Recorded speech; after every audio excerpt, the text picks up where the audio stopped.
ये एक सूखा विलो पेड़ है, पर मैं इसे रोज गले लगाकर जानू कहता हूँ और चूमता भी हूँ, क्योंकि ये मेरे एम्प्रेस सिस्टम का कल्टीवेशन टारगेट है। मुझे बस इसे पूरी ताकत तक बढ़ाना है और सिस्टम मुझे जबरदस्त इनाम देता है। और सच कहूँ तो इसकी पृष्ठभूमि थोड़ी दुखद है। मैं इस वीरान पहाड़ पर इसेकाई हो गया हूँ। अभी जगह समझ ही रहा था कि सिस्टम बोला 30 सेकंड में अपना कल्टीवेशन लक्ष्य चुने। मुझे लगा कोई लोमड़ी या खरगोश मिलेगा जो बाद में सुंदर लड़की बन जाए। उस वक्त तो मुझे बिल्ली लड़की भी मंजूर थी, लेकिन मैंने इधर उधर देखा और सचमुच वहां कुछ भी नहीं था। ना कोई जानवर, ना कोई इंसान, बस जहां तक नजर जाए सूखी जमीन ही जमीन थी। तो मैं एक पेड़ के सहारे टिक कर एक पल सोचने लगा और अगले ही पल सिस्टम बोला। बाइंडिंग पूरी हुई, वाइफ रेजिंग सिस्टम सक्रिय हुआ। मैं जड़ हो गया। मैंने सिस्टम से रिफंड के लिए पूछा, पर बात पूरी होती उससे पहले उसने नया गिफ्ट पैक दिया और गायब हो गया, जैसे बहस से बचना चाहता हो। और इस तरह ये सूखा पेड़ मेरी पत्नी बन गया। धीरे धीरे मैंने इसे स्वीकार कर लिया। आखिर ये फैंटेसी दुनिया है जहां कुछ भी मुमकिन है। क्या पता मेरी विलो ट्री पत्नी एक दिन सुंदर रूप ले ले। वैसे भी अभी हम दोनों करियर सिंगल्स ही हैं। जब तक वो किसी डरावने राक्षस में नहीं बदलती, मैं ठीक हूं।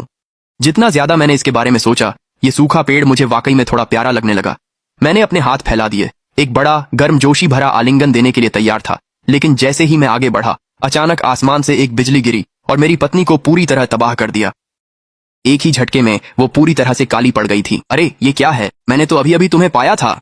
तुम इतनी जल्दी जा नहीं सकती। मैं घबराते हुए उसकी हालत देखने के लिए भागा। जो पेड़ कभी पतला और सुंदर था, भले ही सूखा हुआ था, अब बस एक आधा जला हुआ ठूंठ रह गया था। मैं पूरी तरह टूट गया था।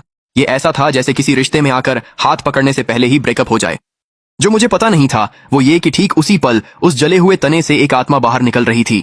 उसका नाम लियू रुयान था, जो कभी पूरे स्वर्गीय क्षेत्र पर राज करने वाली एक महान सम्राज्ञी थी। और उसके पास एक दिव्य खजाना था जिसे जेड लिंग लॉन्ग हार्ट कहा जाता था।